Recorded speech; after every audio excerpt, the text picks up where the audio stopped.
ரோமர் 11:3-4 வாசிக்கும். கர்த்தாவே, உம்முடைய தீர்க்கதரிசிகளை அவர்கள் கொலை செய்து உம்முடைய பலிபீடங்களை இடித்து போட்டார்கள்.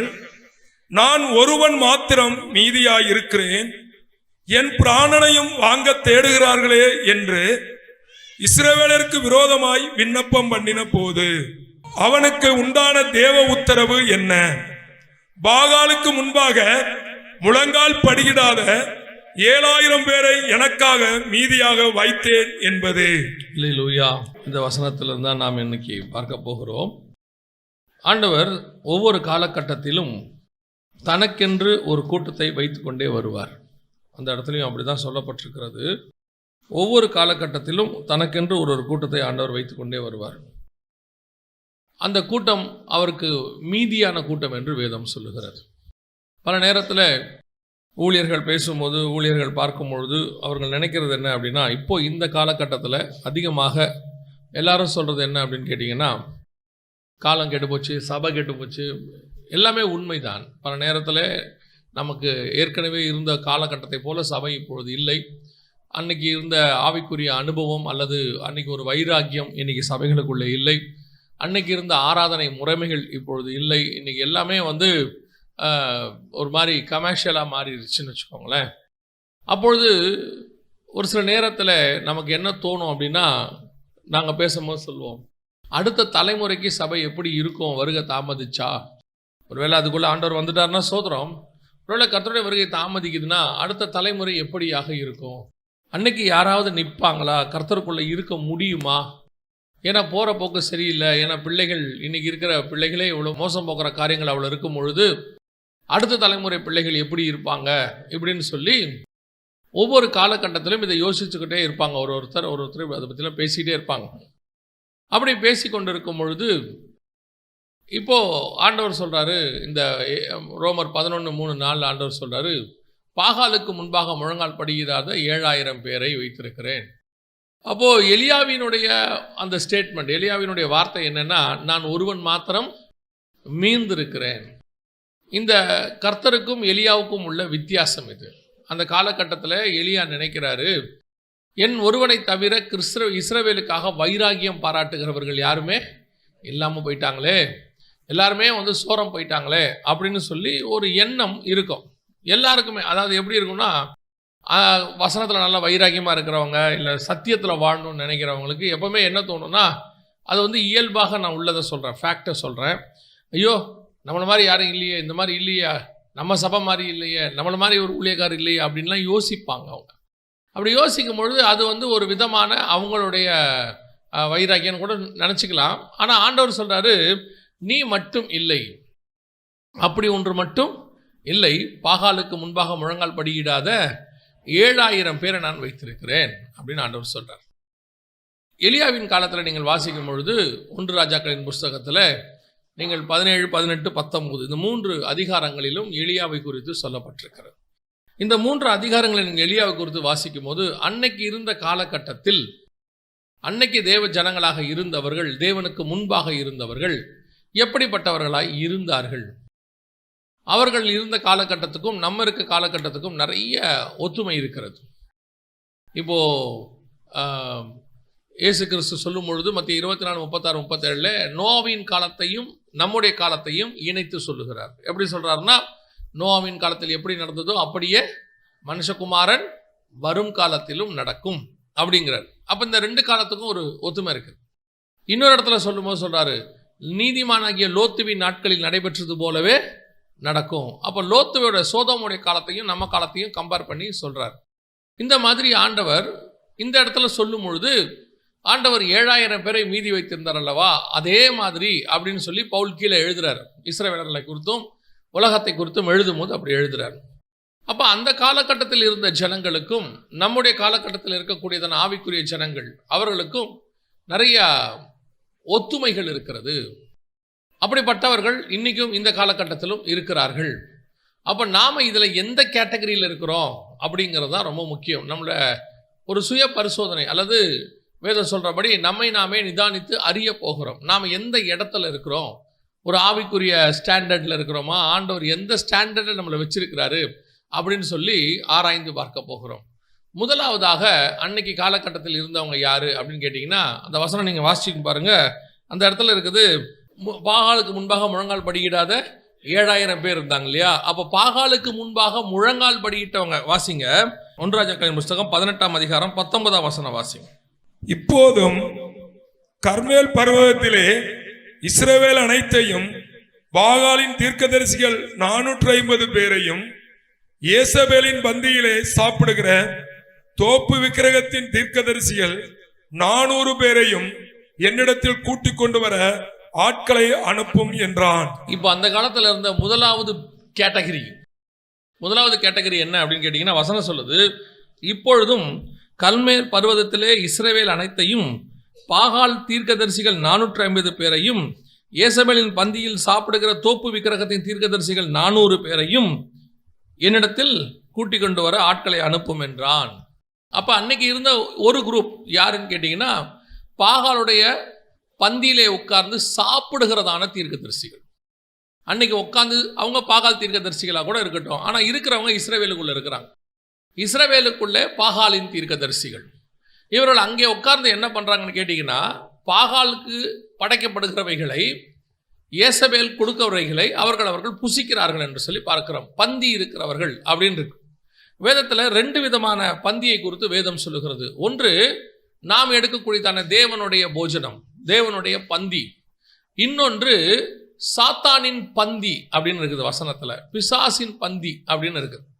இந்த 2 பந்திகளில் நாம் எந்த பந்தி எடுக்கிறோங்கிறது தான் முக்கியம். நாம் இப்பொழுது வெளிப்படையாக எடுக்கிற பந்தியை குறித்து நான் சொல்லவில்லை.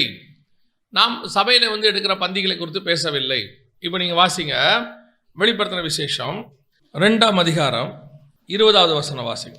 ஆகிலும் உன்பேரில் எனக்கு குறை உண்டு, என்னவெனில் தன்னை தீர்க்கதரிசி என்று சொல்லுகிற ஏசபேல் என்னும் ஸ்திரியானவள் என்னுடைய ஊழியக்காரர் வேசித்தனம் பண்ணவும் விக்கிரகங்களுக்கு படைத்தவைகளை புசிக்கவும் அவர்களுக்கு போதித்து அவர்களை வஞ்சிக்கும்படி நீ அவளுக்கு இடம் கொடுக்கிறாய். சபையை பார்த்து கர்த்தர் சொல்ற வார்த்தை இது, நல்லா கவனிங்க.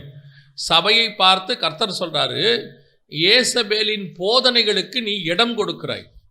அந்த போதனைகளை சாப்பிடக்கூடியவர்கள் எங்க இருக்கிறாங்க அப்படின்னு கேட்டீங்கன்னா, சபைக்குள்ள இருக்கிறாங்கன்னு ஆண்டவர் சொல்றாரு.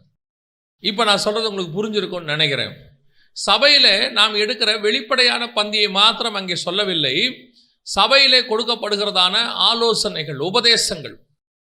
இன்னைக்கு நீங்கள் பல இடங்களில் போகிறீர்கள், பல யூடியூப் சேனல்ஸ் பார்க்குறீங்க, ஃபேஸ்புக் பார்க்குறீங்க, வாட்ஸ்அப் பார்க்குறீங்க, நிறைய வருது. இதில் எது தேவனால் வரப்படுகிற வார்த்தை, எது தேவனுடைய பந்தி, எது ஏசபேலின் பந்தி? ஏசபேல் என்ன சொல்றாலாம், என்னுடைய ஊழியக்காரர், அங்கே வசனம் சொல்றது, என் ஊழியக்காரர் வேசித்தனம் பண்ணவும் விக்கிரகங்களுக்கு படைத்தவைகளை புசிக்கவும் அவர்களுக்கு போதித்து அவர்களை வஞ்சிக்கும்படி. இன்னைக்கு கடைசி காலத்தில் சபைகளுக்குள்ள புறஜாதியாருடைய உபதேசங்கள், அவருடைய வழிமுறைகள், அவருடைய காரியங்கள் எல்லாம் நூதனமான முறையிலே சபைக்குள்ளே நுழைந்திருக்கிறது. இஸ்ரவேலுக்குள்ளே ஆகாபுக்கு மனைவியாக, இப்போ இஸ்ரவேல் ராஜா தேவன் தான் இஸ்ரவேலுக்கு ராஜான்னு வச்சுக்கோங்க. இப்போ மணவாட்டி உள்ள வரா. இப்போ நாம மணவாட்டியா இருக்கிறோம். ஒரு காலத்தில் இஸ்ரவேல் சபையை கர்த்தர் செலக்ட் பண்ணாரு. அவர்கள் சோரம் போனார்கள் சொல்றார். அவர்கள் தேவனை விட்டு போய் சோரம் போனார்கள். அதே நேரத்தில் இஸ்ரவேல் ராஜாவுக்கு மனைவியா ஒருத்தி உள்ள வரா. யாருன்னு பார்த்தா, அவள் பாகால் தீர்க்கதரிசிகளை கொண்டு பாகாலுக்கு வழிபாடு செய்யக்கூடியவள். இன்னைக்கு கடைசி காலத்தில் சபை யாருக்கு அவர்கள் ஆராதனை செய்கிறார்கள், எதற்கு ஆராதனை செய்கிறார்கள்? தேவனுடைய வார்த்தையை அவர்கள் புசிக்கிறார்களா, ஏசபேலின் உபதேசத்தை அவர்கள் கை கொள்ளுகிறார்களா என்பதுதான் முக்கியம். வசனம் எப்படிப்பட்டதுன்னு கேட்டீங்கன்னா, அதாவது கலங்கம் இல்லாதது, தெளிந்த தேனை போன்றது. இதுல எதுவும் கலக்கக்கூடாது. ஆண்டவர் சொல்றாரு, இது புது திராட்சரசத்தையும் பழைய துருத்தியும் என்ன செய்யக்கூடாது, சேர்க்கக்கூடாது. இன்னைக்கு என்ன நடக்குது, பழைய முறைமைகள் எல்லாத்தையும் கொண்டு இன்னைக்கு சபைகளுக்குள்ளே வைத்து சபையை எப்படி ஆக்கி வச்சிருக்கிறாங்கன்னு கேட்டீங்கன்னா, ஏசபேலின் உபதேசத்தில் அவர்கள் நிறுத்தி வச்சிருக்கிறார். இன்னைக்கு சபைகளுக்குள்ளே வரக்கூடிய உபதேசங்கள், நான் சொல்றது சபைனா இங்கே வரதில்லை, சபைனா நீங்கள் நானும் தான் சபை. நீங்க பார்க்கக்கூடிய காரியங்கள், நீங்கள் கேட்கக்கூடிய காரியங்கள் எல்லாம் யாருடைய உபதேசம்? யேசபேலின் பந்தியிலே உட்கார்ந்து சாப்பிடக்கூடியவர்கள், உலகத்தின் உபதேசத்தை ஏற்றுக்கொள்ளக்கூடியவர்கள். இன்னும் சொல்லப்போனால் துணிகரமாக சொல்லணும்னா பிசாசின் பந்தியிலே பங்கு பெறுகிறவர்கள் இன்னைக்கு சபைகளுக்குள்ளே வர தொடங்கி விட்டார்கள். இந்த பந்தியில இருக்கிறவர்கள் எத்தனை பேர்? இந்த யேசபேல் ராஜகுமாரத்தி, இந்த ராஜகுமாரத்தி கூப்பிடுறான்னு சொல்லி போய் அங்க சாப்பிட்றவங்க. எலியாவுக்கு இவங்களுக்கு என்ன வித்தியாசம்? எலியா இவங்க கூப்பிடுறதுக்கு போய் சாப்பிட மாட்டான். எலியா கிட்ட எப்பவுமே ரொம்ப பிடிச்சமான ஒரு விஷயம் ராஜாக்கள் 18:11, இப்போதும் நீ போய் உன் ஆண்டவனுக்கு இதோ எலியா வந்திருக்கிறான் என்று சொல் என்று நீர் சொல்லுகிறீரே. எலியா வந்திருக்கிறான் என்று ராஜா கிட்ட போய் சொல்லு, நான் வந்திருக்கிறேன் போய் சொல்லு, எலியா வந்திருக்கிறேன் போய் சொல்லு. ஆண்டவர் சொல்றார் எலியாவை பைத்து நீ போய் உன்னை ஆகாப்புக்கு காண்பின்னு சொல்றாரு. அப்ப நம்மளால என்ன பண்ணுவோம்? ஆண்டவர் ராஜா கிட்ட போய் சொல்லிட்டாரு, கோட் சூட் எல்லாம் போட்டு அவங்க வர்றதுக்குள்ள, மந்திரி வர்றதுக்குள்ளேயே, மந்திரி 7 மணிக்கு வர சொன்னா 6 மணிக்கே போயிடுவான். கேட்டா அதுக்கு பேர் ஒழுங்கு. முன்னாடியே போய் நின்று கையை கட்டி, ஐயா எங்களுக்கு இப்படி ஒரு அப்ளிகேஷன் வேண்டும், எங்களுக்கு இப்படி ஒரு காரியத்தை செய்யணும், எங்களுக்கு இந்த மாதிரி பர்மிஷன் வேணும், இந்த மாதிரி சர்ச்சுக்கு இப்படி நடத்தணும், இந்த மாதிரி ஊழியத்துக்கு இவ்வளோ தடையாக இருக்குது, போய் கையை கட்டி கூனி குறுகி யேசபேலுக்கு முன்பாக நிற்கக்கூடிய பாகால் தீர்க்கதரிசிகளுக்கு முன்பாக ஒரே ஒருத்தர் இருக்கிறான். அவன் சொல்றான், நீ போய் நான் வர சொன்னு யாரை சொல்லு? ஆகாப்ப சொல்லு. எலியா வந்திருக்கிறேன்னு போய் சொல்லு, என்னை பார்க்க ஆகாப்ப வர சொல்லுங்கிறான். இதுதான் யார் பந்திக்கு யார் போவதென்று அர்த்தம். யேசபேலின் பந்திக்கு போய் நின்று ஏதோ ஒரு ஆப்ளிகேஷன், ஏதோ ஒன்று கிடைக்குது. இன்னைக்கு கடைசி காலத்தில் யேசபேலின் பந்தியிலே சாப்பிடக்கூடியவர்கள் அநேகர். யேசபேலின் ஆசைக்கு அந்த கொடுக்கக்கூடியதான சொல்றேன், அவ பந்தி அன்னைக்கு சாப்பாடு, அவ என்ன போட்டிருப்பா? ராஜ உபசாரம். இன்னைக்கு அப்படித்தான் உலக பிரகாரமான மேன்மை, உலக பிரகாரமான ஆசீர்வாதம், உலகத்தில் கிடைக்கக்கூடிய பதவி, உலகத்தில் கிடைக்கக்கூடியதான இடம், இவைகளுக்காக யேசபேலின் பந்தியிலே போய் உட்கார்ந்து புசிக்கிறவர்கள் எத்தனையோ பேர். ஆண்டவர் சொல்றார், அப்படிப்பட்டவர்களுக்கு நீ இடம் கொடுக்கிறாய். இன்னைக்கு சபை எப்படி போச்சு?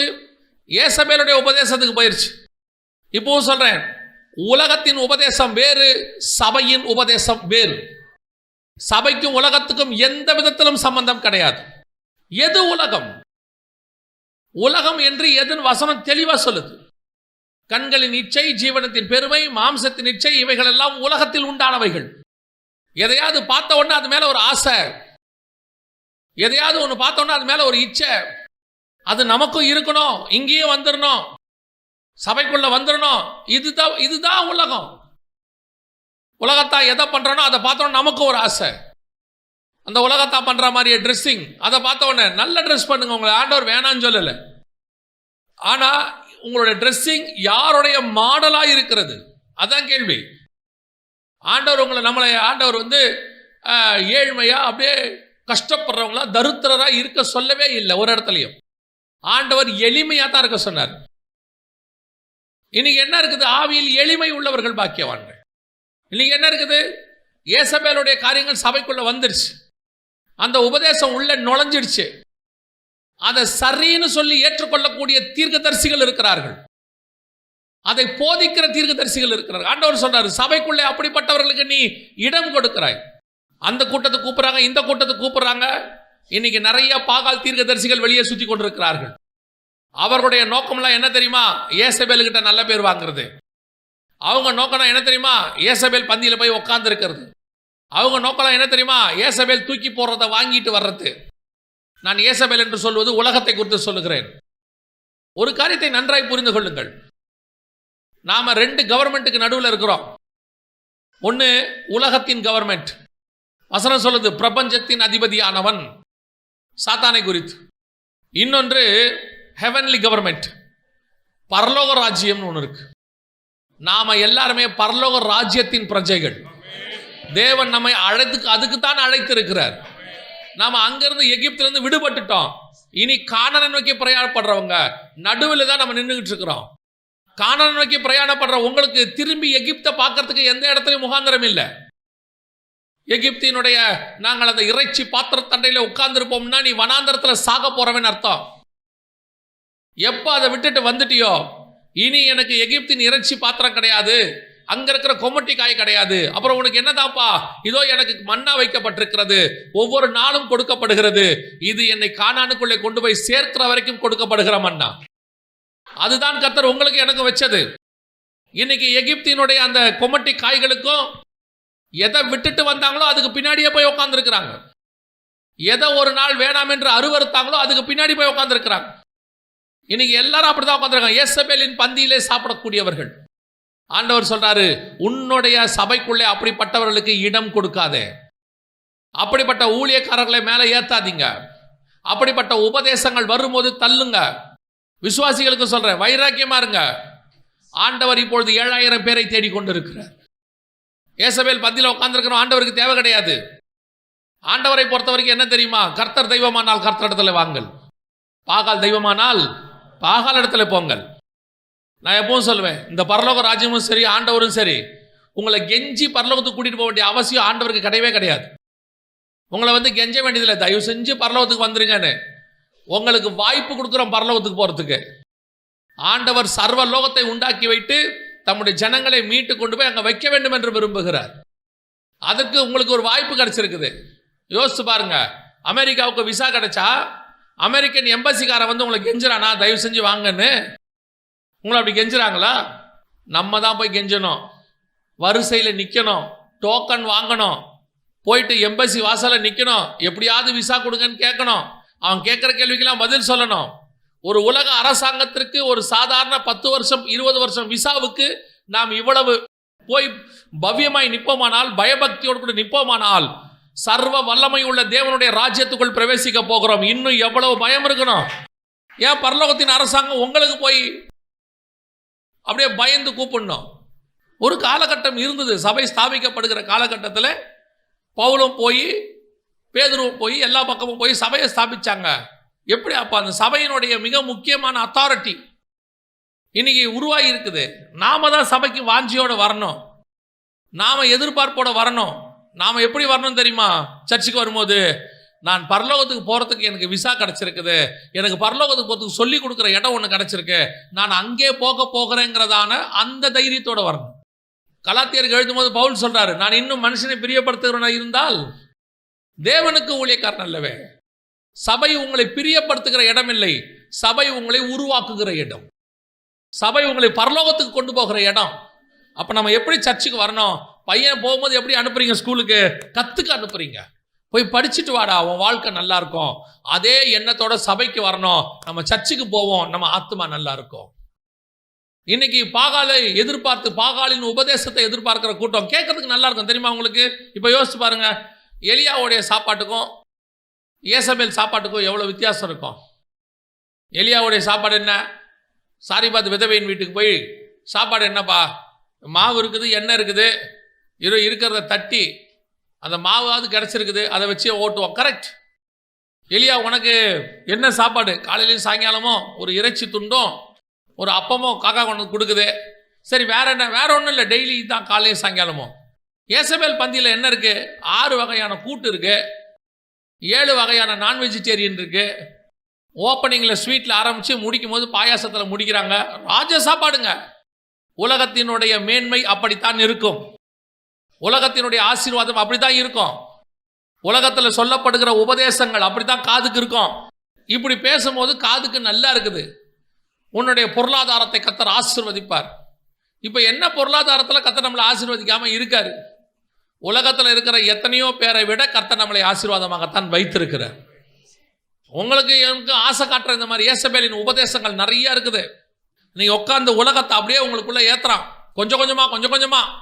எப்போ இயேசுவின் ரத்தத்தால் கழுவப்பட்டு சபைக்குள்ளே நான் வந்துட்டேனோ அன்னைக்கே கர்த்தர் என்னை ஆசீர்வதிக்க தொடங்கிட்டார்.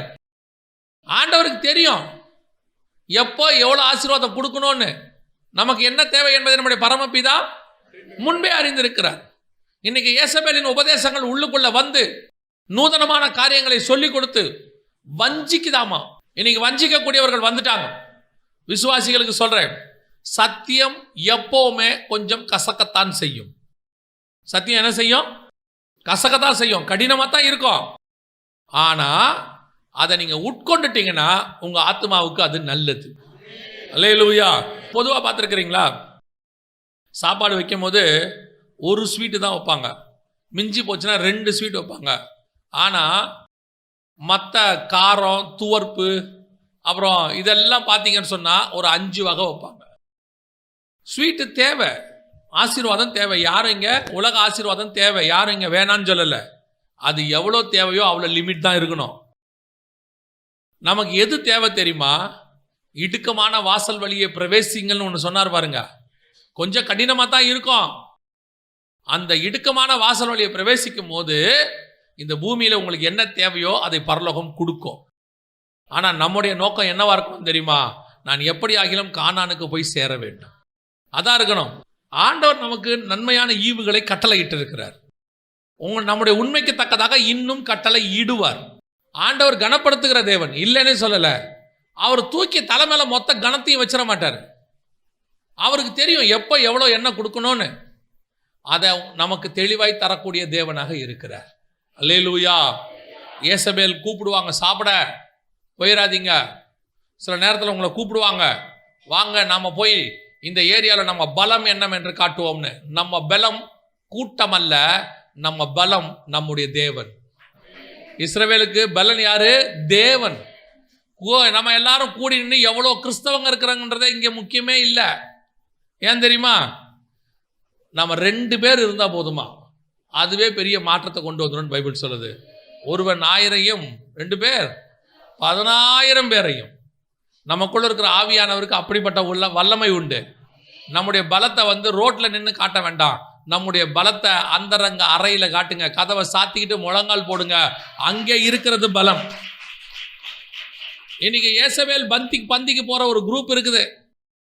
அது போய் தான் பலத்தை காட்டுறது ஏசபேல் கூட இருந்துக்கிட்டோம்னா நமக்கு நல்லது. ஏசபேல் ஐயோ ராஜகுமாரத்தை கூப்பிட்டு எனக்கு சாப்பாடு போட்டாங்க, ராஜகுமாரத்தை எனக்கு சொல்லியிருக்கிறாங்க. என்ன சொல்லியிருக்கிறாங்க? உங்களுக்கு ஏதாவது ஒன்றா எங்ககிட்ட வாங்க, நாங்கள் உங்களை பத்திரமா பார்த்துப்போம். உங்களுடைய எதிர்காலத்தை ஏசபேல் நான் பத்திரமாய் பார்த்துப்பேன். இவங்க எல்லாரும் சேர்ந்து சொன்னாங்க, நம்முடைய எதிர்காலத்தை நாம் ஏசபேலை நம்புவோம், நம்முடைய எதிர்காலம் ஏசபேல் கரத்தில் இருக்கு. ஆண்டவர் சொல்றாரு, எதிர்காலம் ஏன் கரத்தில் வரையப்பட்டு இருக்கிறது. ஏசபேல்கள் கடந்து போவார்கள், ராஜாக்கள் கடந்து போவார்கள், ராஜகுமாரத்திகள் கடந்து போவார்கள். இங்கே நிரந்தரமானவர்கள்னு ஒருத்தர் கூட கிடையாது. ஆனா நேற்றும் இன்றும் என்றும் மாறாத நிரந்தரமானவர் ஒருத்தர் உண்டு. அவர் தான் ஆண்டவராகிய இயேசு கிறிஸ்து. ரொம்ப கேர்ஃபுல்லா இருந்து கொள்ளுங்க. கூப்பிட்றான் அங்கே போறான்னு போயிட போதிய யார் கூப்பிட்டாலும் சொல்லுங்க, எனக்கு தலைவர் இயேசு மட்டும்தான், எனக்கு ராஜா இயேசு மட்டும்தான். நான் அவருடைய பந்தியில் தான் சாப்பிடுவேன், வேற பந்தியில் சாப்பிட மாட்டேன். அல்லேலூயா. இது ஏசபேலின் பந்தியிலே சாப்பிடக்கூடியதான ஒரு குரூப். இதை தாண்டி இன்னொரு குரூப் இருக்குது. இது கொஞ்சம் ஏசபேல் பந்தியில் சாப்பிடாது, ஆனால் இது வேற ஒரு குரூப். வாசிங்க 1 ராஜாக்களின் புஸ்தகம் 18ஆம் அதிகாரம் 12-13 வாசிங்க. நான் உம்மை விட்டு போனவுடனே ஒருவேளை கர்த்தருடைய ஆவியானவர் உம்மை எடுத்து நான் அறியாத இடத்திற்கு கொண்டு போவார். அப்பொழுது நான் ஆகாபிடத்திற்கு போய் அறிவித்த பின்பு அவன் உம்மை காணாவிட்டால் என்னை கொன்று போடுவானே. உமது அடியானாகிய நான் சிறுவயது முதல் கர்த்தருக்கு பயந்து நடக்கிறவன். ஏசபேல் கர்த்தரின் தீர்க்கதரிசிகளை கொன்று போடுகிற போது நான் கர்த்தருடைய தீர்க்கதரிசிகளில் 100 பேரை ஒவ்வொரு கெபியிலே 50 பேராக ஒளித்து வைத்து அவர்களுக்கு அப்பமும் தண்ணீரும் கொடுத்து பராமரித்து வந்த என்னுடைய செய்கை என் ஆண்டவனுக்கு அறிவிக்கப்படவில்லையோ. இது 2வது ஒரு குரூப் இருக்கு. அன்னைக்கு யார் 2வது ஒரு குரூப்? முதல் குரூப் ஏசபேல் பந்தியில போய் சாப்பிட்றவங்க. அது சோரம் போயிடுச்சு, அதை ஒன்றும் செய்ய முடியாது. அது அவ்வளோதான், போய் உட்காந்து சாப்பிட தொடங்கிருச்சு. அது உலகத்தினுடைய மேன்மைகளுக்கும் ஆசீர்வாதத்துக்கும் பட்டத்துக்கும் பதவிக்கும் ஓடி போச்சு. இதை ஒன்றும் செய்ய முடியாது. ஆண்டவர் சொல்றாரு, இப்படிப்பட்ட ஆளுக்கு இடம் கொடுக்காத சர்ச்சில்ன்ட்டார். அவன் மனம் திரும்புறதும் நியாய தீர்ப்பு அடைவதும் கர்த்தர் கையில் இருக்குது, விட்டுருவோம். இப்போ 2வது ஒரு குரூப் இருக்கு. இது என்ன குரூப் தெரியுமா? தீர்க்கதரிசிகளில் 100 பேர். கர்த்தரின் தீர்க்கதரிசிகளை ஏசபேல் கொன்று போடுகிற போது நான் கர்த்தருடைய தீர்க்கதரிசிகளில் 100 பேரை ஒவ்வொரு கெபியிலே 50 பேராக ஒளித்து வைத்து அவர்களுக்கு அப்பமும் தண்ணீரும் கொடுத்து பராமரித்து வந்தேன். இன்னொரு குரூப் இருக்கு தீர்க்கதரிசிகள்ல. இது என்ன குரூப் தெரியுமா? ஆவிக்குரியவங்கள இன்னொரு குரூப் இருக்கு, ஊழியக்காரங்கள இன்னொரு குரூப் இருக்கு. அது என்ன தெரியுமா? இது ஏசபேல் பந்திக்கும் போகாது. ஏசபேல் பந்திக்கு போகாது. ஆனால் ஏசபேலுக்கு எதிர்த்தும் பேசாது. ஏசபேலுக்கு எதிர்த்தும் சத்தியத்தையும் அது என்ன செய்யாது, பேசாது. இப்போ எலியா இருக்கிறான், ஆகாவை பார்த்து சொல்கிறான். என்ன வார்த்தை சொல்கிறான்னா, இஸ்ரவேலை கலங்க பண்ணுகிறவ நீ அல்லவான்னொன்னே இவன் எலியா சொல்கிறான், நான் அல்ல, நீயே இஸ்ரவேலை கலங்க பண்ணுறவன். இஸ்ரவேலுக்குள்ள இப்படிப்பட்ட அநியாயம் நடக்குது, நீ பார்த்துக்கிட்டு இருக்கிறிய அப்படிங்கிறது எலியா. இன்னொரு குரூப் இருக்கு, அவன் யார் தெரியுமா? ஏசபேல் பந்திக்கும் போக வேண்டாம், எதுலையும் கலந்துக்க மாட்டாங்க. அதே நேரத்தில் ஆகாப்பையும் ஏசபேலையும் எதிர்த்து பேசவும் மாட்டாங்க. அவங்க பாட்டுன்னு ஒரு கெபிக்கு போயிடுவாங்க. உயிருக்கு பயந்தவங்க நேராக ஒரு கெபியில் போய் தங்கிடுவாங்க. சாப்பாடும் தண்ணியும் கிடச்சா போதாங்க. வசனம் சொல்லுது, அப்பமும் தண்ணீரும் கொடுத்து. இவங்களை பொறுத்த வரைக்கும் நம்ம உண்டு, நம்ம வேலை உண்டு. நமக்கு எதுக்கியா இந்த மாதிரி காரியங்கள்லாம்? நம்ம வந்தோமா, நம்ம ஒரு வேலையை பார்த்தோமா, நாம் அப்பமும் தண்ணீரும் கிடச்சிச்சா, நம்ம போய் கெபியில் உக்காந்தோமா, வேலை முடிஞ்சு. என்ன பண்ணுங்க, கெபியில் உட்காந்து ஜோம் பண்ணுவோம். கெபியில் உட்காந்து என்ன பண்ணுவீங்க? பேசிக்கிட்டு இருப்போம் 50 பேரும். கெபியில் உட்காந்து என்ன பண்ணுவீங்க? நல்லா தூங்குவோம். என்னப்பா சொல்கிறீங்க? கர்த்தர் எங்களை கிருபையாய் பாதுகாத்திருக்கிறார், அப்பமும் தண்ணீரும் கொடுத்துருக்கிறார், சேஃப்டியாக வச்சிருக்கிறாரு. ஏன்பா இந்த ஏசபேல் இப்படி பண்ணுதே, இந்த பாகால் தீர்க்கதரிசிகள் இப்படி பண்ணுறாங்களே, கொஞ்சம் வாயை திறந்து சொல்லக்கூடாதா? நீ எல்லாம் தீர்க்கதரிசி தானே, கர்த்தருக்கு வாயா இருக்கிறிய, நீ சொன்னா கேட்பாங்களே, நீ சொன்னா கர்த்தர் கேட்பாரு, நமக்கு எதுக்குங்க வம்பு? நம்ம ஏன் அதெல்லாம் போய் பேசணும்? யாரோ என்னமோ செஞ்சுட்டு போறாங்க, நான் உண்டு, ஏன் வேலை உண்டு. இப்படி ஒரு குரூப் இருக்கு. இது 2வது ஆவிக்குரிய சுபாவம். இவங்க யார் தெரியுமா? எந்த வம்பு தும்புக்கும் போக வேணாம்னு நினைக்கிறவங்க. எது வம்பு தும்பு? ஒருத்தர் சத்தியத்தை விட்டு விலகும் போது, சபை சத்தியத்தை விட்டு விலகும் போது, அல்லது விசுவாசிகள் கர்த்தரை விட்டு விலகும் போது அதை கண்டிக்காமல் அதை சகிச்சுக்கிட்டு அதை ஏற்றுக்கொண்டு இவங்க அதில் ஈடுபட மாட்டாங்க. நான் போகிறதில்ல. கேட்டு பாருங்க, என்ன அந்த உங்கள் விசுவாசி இப்படிலாம் செய்கிறாங்களே, நாம் சொன்னாலும் அவங்க கேட்க மாட்டாங்க. அப்புறம் நான் போகிறதில்ல, அவங்க எப்படியோ போட்டோம், நமக்கு என்ன. இது இன்னொரு குரூப் இருக்குது, கெபியில் போய் மறைஞ்சு கொள்கிற குரூப். இவங்களை பொறுத்த வரைக்கும் ஜீவன் பாதுகாக்கப்படணும், இவங்களை பொறுத்த வரைக்கும் அப்பமும் தண்ணீரும் கிடைக்கணும். இப்படி ஒரு குரூப் இருக்குது. இந்த குரூப்பு ஏசபேல் கூட இருக்காது, அவ்வளோதான். இவங்களை பொறுத்த வரைக்கும் ஒரு நல்லது என்ன, நாங்கள் அந்த பாவத்துக்கு உடன்படவில்லை. சரி, சத்தியத்தை இன்னும் அரைக்கட்சியை கட்டுனீங்களா? அது கட்ட மாட்டோம், அது கொஞ்சம் லூஸாக தான் இருக்கும். அதை நாங்கள் வச்சிருப்போம், ரிலாக்ஸாக உட்காந்துருப்போம். அப்பமும் தண்ணீரும் சாப்பிட்டு நல்லா ரெஸ்ட் எடுத்துட்டு சோத்திரம் சோத்திரம் சோத்திரம் சோத்திரம் சோத்திரம்னு இருப்போம். ஏங்க இவ்வளோ பிரச்சனை வருது, நமக்கு என்ன? கர்த்தருக்கு தெரியாததா, அவருக்கு தெரியாததா? அப்புறம் கர்த்தருக்கு தெரியாததானா ஏன் சுவிசேஷம் சொல்றதுக்கு நம்மளை செலக்ட் பண்ணுறாரு? கர்த்தருக்கு தெரியாததானா ஏன் சத்தியத்தை நம்ம கையில் கொண்டு வந்து கொடுக்குறாரு? கர்த்தர் பேசத்தானே சொல்கிறாரு. ஆண்டவர் எந்த இடத்துல ஆண்டவர் பேச வேணாம்னு சொன்னாரா?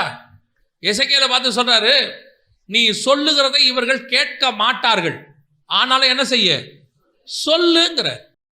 அதான் ஆண்டவர் சொல்றாரு. பவுலை பார்த்து சொல்றாரு, அடிச்சான் ஒத்தச்சான் எல்லாம் பண்றான். ஆண்டவர் சொல்றாரு, பயப்படாத, தைரியமாய் பேசு, இந்த பட்டணத்தில் எனக்கு அநேகர் உண்டு.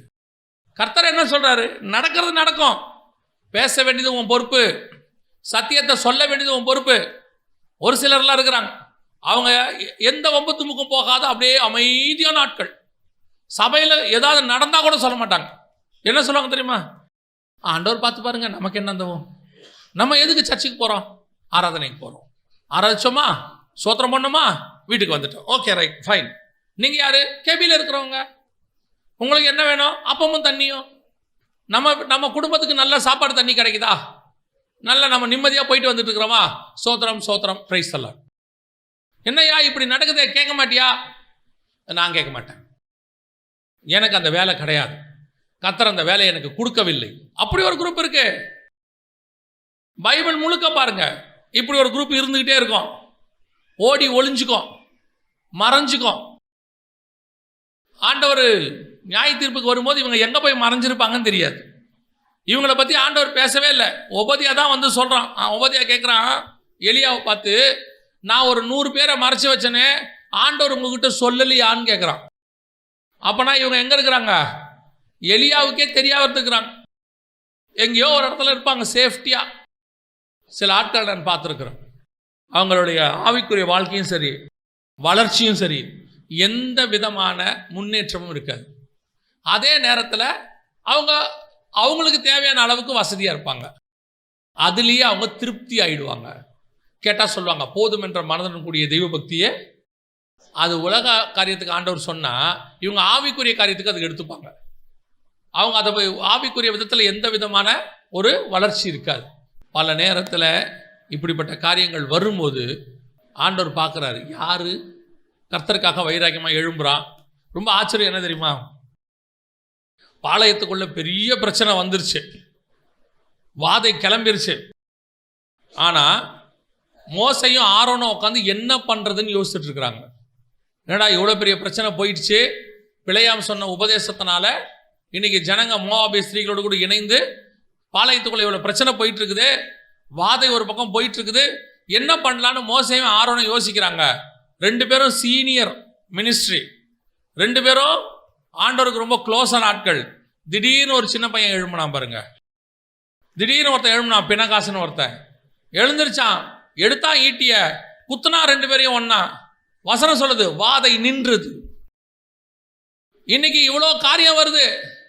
ஒரு கூட்டம் ஏசபேல் பந்தியில் போய் அநியாயமாக உட்காந்துருக்கு, உலகத்தான விட மோசமாக போயிட்டு இருக்கு. இதையெல்லாம் பார்த்துக்கிட்டு ஒரு கூட்டம் சும்மா உட்காந்துருக்குது. நமக்கு என்ன, எக்கேடு கட்டா என்ன, யார் எக்கேடு கட்டா என்ன, நான் செட்டில் ஆயிட்டேன், என் ஊழியம் ஸ்தாபிக்கப்பட்டுருச்சு, எனக்கு மாசானா ஒரு வருமானம் வருது, எனக்கு ஆண்டவர் நல்ல ஒரு வியாபாரம் கொடுத்துட்டாரு, நான் என் மனைவி பிள்ளைகள் நல்லபடியாக வாழ்ந்துட்டு இருக்கிறோம், யார் எக்கேடு கட்டா எனக்கு என்ன. ஒரு நாள் வரும், ஒரு நாள் வரும், ஓடி ஒளிகிற நாள் ஒன்று வரும். நினைச்சுக்காதீங்க. இதே மாதிரி தான் ஜெர்மனியில் யூதர்கள், நமக்கு யார் எக்கேடு கட்டா என்ன, எந்த ஊரில் யூத அடிபட்டா நமக்கு என்ன, நமக்கு ஒரு தேசம் வந்தா என்ன வராட்டி என்ன, நாம ஜெர்மனியில் நல்லா இருக்கிறோம், நாம சூப்பராக வாழ்ந்துட்டு இருக்கிறோம், இங்கே நமக்கு ஒரு பிரச்சனையும் இல்லை, ஜெர்மனியே நம்ம கண்ட்ரோலில் தான் இருக்கு. ஆண்டவர் பார்த்தாரு, ஓ நீ கெபில உட்காண்டியோ, சந்தோஷமா இருக்கியா, நல்லா இருக்க, எழுப்புனாரு பாருங்க ஹிட்லரை. யோசேப்பை அறியாத ராஜா ஒருத்தன் வந்தான்ற மாதிரி யூதர்களுக்கு எதிரான ஒரு ஆளை எழுப்பி விட்டாரு. 8 வருஷம் 60 லட்சம் பேரை கொண்டு குவிச்சிட்டான். ஓடுன்னு ஓட்டம், அடிச்சு பிடிச்சி ஓடி சுயதேசத்துக்கு போனாங்க. இன்னைக்கு அப்படி ஒரு கூட்டம் இங்கே உட்கார்ந்து இருக்குது. கர்த்தர் உனக்கு பாதுகாப்பை கட்டளையிட்டு இருக்கிறார். உனக்கு ஏற்ற மாதிரி நல்ல அரசியல்லையும் எல்லாத்துலேயும் ஆவிக்குரிய விதத்திலையும் உனக்கு ஒரு பாதுகாப்பை சுற்றி வச்சிருக்கிறாரு. ஆண்டவர் எல்லாத்தையும் செஞ்சு வச்சிருக்கிறாரு. இந்த காலகட்டத்தில் நாம் எப்படி இருக்கிறோன்றதான் கேள்வி. சபை சீர்திருத்தத்துக்குள்ள இருக்குதா, சபை மறுரூபாவனத்துக்குள்ள இருக்குதா, முன்னாடி இருந்ததை விட இன்னும் மோசமாக போயிட்டு இருக்கிறோம். சபை சோரம் போயிட்டு இருக்குது, சபைக்குள்ள அக்கிரம அநியாயம் வந்திருக்குது, அருவருப்பான காரியங்கள் உள்ளுக்குள்ள வந்துடுச்சு. ஊழியத்திற்குள்ள பார்க்கும்போது அபத்தமான ஏசபேலின் உபதேசங்கள் உள்ளே நுழைஞ்சிருச்சு. அதை பற்றி ஏதாவது கொஞ்சமாவது கவலை இருக்குதா, அதை பற்றி பேசணுங்கிற எண்ணமாவது யாருக்கு அது இருக்குதா? பேசுகிற எலியாவை பார்த்து இன்னைக்கு என்ன சொல்றான் தெரியுமா, எதுக்கு இந்த ஆளுக்கு தேவையில்லாத வேலை, எதுக்கு இவங்க இப்படி உபதேசம் சத்தியம் ஓடுறாங்க, அழகா வந்தமா நல்ல செட்டில் ஆனமா. நல்லா கவனிச்சுக்கொள்ளுங்க, உங்களுக்கும் எனக்கும் செட்டில்மெண்ட் பூமியில கிடையவே கிடையாது. இங்க இளைப்பாறுதல் கிடையவே கிடையாது. இது கடந்து போகிற ஒரு பூமி. 70 பலத்தின் மிகுதினால் நல்லா தெரியும், கண்ணுக்கு முன்னாடி பார்க்குறோம். எவ்வளவோ பணம் வச்சிருந்தவங்களாம் எல்லாத்தையும் விட்டுட்டு போயிட்டாங்க. கோடி கணக்கில் வச்சிருந்தவங்க ஒரு பைசா எடுக்காம சேர்த்து போயிட்டாங்க. எப்படியாவது நாம சேஃபாக இருந்துக்கணும், பத்திரமா இருந்துக்கணும். நம்ம எதுக்கு அதெல்லாம் பேசணும்? கவனிச்சு கொள்ளுங்க, ஆண்டவர் உங்களுக்கும் எனக்கும் சில காரியங்களை கொடுத்துருக்கிறார். சபைக்குள்ளே இப்படிப்பட்ட காரியங்கள் வரும்போது உலகத்தை விட்டுருங்க, அங்கே கேட்க வேண்டிய அவசியம் நமக்கு கிடையவே கிடையாது. அது உலகம். சபைக்குள்ளே வரும்போது பவுல் எழுதுறாரு, சபைக்கு எழுதும்போது, புறஜாதியாருக்குள்ளும் காணப்படாத அருவருப்புகள் உங்களுக்குள் காணப்படுகிறதே. நான் வரும்போது இப்படிப்பட்ட காரியங்கள் இருந்தால் நான் அன்போடு வர வேண்டுமா பெரம்போடு வர வேண்டுமா என்பதை நீங்கள் தான் முடிவு செய்யணும். ஏன்னா அவனுக்கு சொல்றான், சபையை பத்தின வைராக்கியம் எனக்குள் இருக்கிறது. அந்த வைராக்கியம் வேணும். சபைன்னா இப்படித்தான் இருக்கணும். எவ்வளோ அழகா கர்த்தர் நமக்கு உண்டாக்கி கொடுத்துட்டு போனார். எவ்வளோ வசனத்துக்குள்ள தேர்றதுக்கு கர்த்தர் நமக்கு கொடுத்தாரு. நாம இன்னைக்கு எல்லாத்தையும் விட்டுட்டு போய் நல்ல கெபில ஜாலியாக உட்காந்தாச்சு. அப்போஸ்தலர்கள் அன்னைக்கு ரோடே இல்லாதவங்களுக்கு ரோடு போட்டாங்க. அடுத்து வந்த பரிசுத்தவான்கள்லாம் அந்த ரோடை கொஞ்சம் ஸ்ட்ராங் பண்ணி வச்சாங்க. நமக்கு முன்னாடி உள்ள பரிசுத்தவான்கள் போன தலைமுறையில் உள்ளவங்க அந்த ரோடை நல்லா 4 ways போட்டு தார் போட்டு நீட்டாக கொடுத்துட்டாங்க. இப்போ நாம் எந்த கவலையும் இல்லாமல் மேலே வண்டி ஓட்டிக்கிட்டு இருக்கிறோம். வண்டி ஓட்டிக்கிட்டு சொல்கிறோம், கஷ்டமே இல்லை, கவலையே இல்லை. எதுக்கு கஷ்டப்படணும்? இந்த ரோடு போட்டவன் ஒருத்தன் இருக்கான், அவனை கேட்கணும் கஷ்டப்பட்டானா இல்லையான்னு. இந்த ரோடை ரெடி பண்ணவங்க ஒருத்தர் இருக்கிறாங்க. இன்னைக்கு காரில் போகிற நமக்கு எதுவுமே தெரியாது, ஆனால் ரோடு போட்டவனுக்கு தான் அந்த கஷ்டம் தெரியும். அஸ்திவாரன்னு ஒருத்தன் போட்டான், அவன் சொல்கிறான், உங்களை பெடுக்கும் போது நான் கர்ப்ப வேதனைப்படுகிறேன். இன்னைக்கு சபை ஒரு வேதனையும் கிடையாது. அவனே சொல்கிறான், ஒரு வேதனை நமக்கு கிடையாது. ஆண்டவர் நம்மை ஐஸ்வர்யனாக்கும்படி அவர் தரித்திரரானார். என்ன ஒரு உபதேசத்தை எங்கே கொண்டு போய் நிறுத்திட்டான் பாருங்க. நம்ம ஐஸ்வர்யனாக்கிறதுக்கு அவர் தரித்திரரானார்னா அப்போ முதல் ஐஸ்வர்யவான் யார் தெரியுமா ஆயிருக்கணும்? கோடீஸ்வரன் பவுல் தான் ஆயிருக்கணும். ஏன்? அவர் தான் அடுத்த ஜென்ரேஷன். இந்த மாதிரி ஆட்கள் என்ன பண்ணுவான் தெரியுமா? ரெண்டாவது இன்னொரு வேலை பண்ணுவான். இந்த கெபிக்குள்ளே உட்காந்துருக்க ஆட்கள் அவன் என்ன பண்ணிடுவான் தெரியுமா? வாசிங்க, நான் உங்களுக்கு இன்னொரு அதே வசனத்துலேருந்து உங்களுக்கு ஒன்று சொல்கிறேன். 1 ராஜாக்களின் புஸ்தகம் 19ஆம் அதிகாரம் 9ஆம் வசனத்தை வாசி. அங்கே அவன் ஒரு கெபிக்குள் போய் தங்கினான். இதோ கர்த்தருடைய வார்த்தை அவனுக்கு உண்டாகி, அவர், எலியாவே, இங்கே உனக்கு என்ன காரியம் என்றார். எலியா எங்க போய் தங்கிட்டான்? ஏன் கெபிக்கு போனான் தெரியுமா? இந்த மாதிரி ஆட்கள் எலியா மாதிரி ஆட்களே கெடுத்துருவாங்க. இந்த மாதிரி ஆட்கள் என்ன பண்ணிடுவாங்க? எலியா மாதிரி உள்ளவனையே கெடுத்துருவாங்க. இவங்க வைராகியமாக ஓடிக்கிட்டு இருக்கிறான் எலியா. அவனுக்கே தோணுது, நம்ம மட்டும் ஏன்டா அப்படி ஓடிட்டு இருக்கிறோம்? நம்ம மட்டும் ஏன் உயிருக்கு பணைய வச்சு இப்படி ஓடிட்டு இருக்கிறோம்? அதான் சொல்றான், நான் மாத்திரம் பக்தி வைராக்கியம் கொண்டேன். நீங்க சொல்றான் பாருங்க, அந்த வசனத்தை வாசிங்க. 14வது வசனம், 1 ராஜாக்கள் 19:14. அதற்கு அவன், சேனைகளின் தேவனாகிய கர்த்தருக்காக வெகு பக்தி வைராக்கியமாய் இருந்தேன். இஸ்ரவேல் புத்திரர் உமது உடன்படிக்கையை தள்ளிவிட்டார்கள். இப்ப அவனுக்கு என்ன கோபம் வருது? உடன்படிக்கையை தள்ளிட்டாங்க, பலிபீடத்தை இடிச்சிட்டாங்க. அவன் சொல்றான், பலிபீடத்தை இடித்து உம்முடைய தீர்க்கதரிசிகளை பட்டயத்தினால் கொன்று போட்டார்கள். இதெல்லாம் பார்க்கும்போது அவனுக்கு என்ன வருதான்? வைராக்கியமா வருதான். ஏன்னா இது இஸ்ரவேலா என்னடா? இல்ல நியாயப்பிரமாணத்தை கை கொள்ள வேண்டியவங்களா எங்கடா போனீங்க? இப்படி நாசம் பண்ணிட்டு திரிறீங்களேடா அப்படின்னு சொல்லி பக்தி வைராக்கியம் எலியாவுக்கு வருதான். இந்த எலியா வைராக்கியமா பேசி பேசி பேசி இந்த கெபிக்குள்ள இருக்கிறவன் என்ன சொல்லுவான் தெரியுமா? என்னமா இந்த ஆள் மட்டும்தான் சத்தியத்தை காப்பாத்துற மாதிரி, இவன் மட்டும்தான் ஆண்டவருக்கு வைராக்கியம் பாராட்டுற மாதிரி ஞானமா நடந்துக்கணும். ஏசபேல் வரும்போது அமைதியா இருந்துடணும். ஏசபேல் ஆட்சி ஒரு நாள் போகும். ஏசபேல் ஆட்சி போய் நம்ம எதிர்பார்க்கிற மாதிரி நல்ல ஆட்சி ஒன்று வரும். அப்பொழுது நாம் நல்லபடியாக பேசலாம், கெபிக்குள்ள வெளியே வந்துடலாம். அது வரைக்கும் நம்ம எப்படி இருக்கணும்? வாயை மூடிக்கிட்டு கெபிக்குள்ள உட்காந்துக்கணும். ஆலோசனை கொடுக்கிற கூட்டம் இது. ஒரு நாள் என்ன ஆகுது தெரியுமா? இந்த வைராக்கியமா ஓடிக்கிட்டு இருக்கிற எலியாவுக்கே தோணுது, ஏண்டா வைராக்கியமா பேசி பேசி இப்படி ஊர் ஊரா ஓடிட்டு இருக்கிறோம். வனாந்தரத்துக்கு பெயர் சபாவுக்கு ஓடுறோம், எகிப்து ஓரேபுக்கு ஓடுறோம், துரத்துறானுங்க. எதுக்கு இப்படி? பேசாம நாமளும் என்ன செஞ்சிருவோம்? ஒரு கெபிக்குள்ள போய் ரெஸ்ட் எடுத்துருவோம். எதுக்கு நமக்கு மட்டும் இப்படி ஒரு ஆவிக்குரிய வாழ்க்கை? ஏன் நாம மட்டும் வைராக்கியம்? ஏன் நாம மட்டும் வசனத்தை பிடிச்சிக்கணும்னு ஒரு எண்ணம்? ஏன் நாம மட்டும் இப்படி கத்திக்கிட்டு இருக்கணும்? இப்படி கத்துறதுனால என்ன பிரயோஜனம்? அவன் கெபிக்குள்ள நல்லா செட்டில் ஆயிட்டான், அவனுக்கு அப்பமும் தண்ணியும் நல்லா கிடைக்குது. இப்ப எலியா என்ன சொன்னாரு? நான் ஒருவர் மாத்திரம் பக்தி வைராக்கியமாக இருந்தேன். இப்ப அவனும் கெபிக்கு போயிட்டான். இப்ப என்னாச்சு? அந்த ஒரு ஆளும் இல்லை. இப்படி ஆக்கணுங்கிறதா பிசாசுடைய திட்டம். நல்லா கவனிங்க. இல்லை எல்லா சபையும் சோரம் போயிருச்சு, நான் ஒரு சபை தான் இருக்கிறேன், நான் பேசி ஏன் கெட்ட பேர் வாங்கணும்னு நினைக்காதீங்க. நீங்க ஒரு ஆள் பேசுறதை வைத்து கர்த்தர் ஒரு பெரிய மாற்றத்தை கொண்டு வருவதற்கு வல்லமை உள்ள தேவனாய் இருக்கிறார். நீங்களும் கெபிக்குள்ள போயிடாதீங்க, நீங்களும் பயப்படாதீங்க. சத்தியத்தை பேசுறதுக்கு ஒரு நாளும் பயப்படாதீங்க. இது உள்ளதை உள்ளதென்றும் இல்லதை இல்லதென்றும் சொல்லுங்கள். மிஞ்சினது என்னவா இருக்கும்?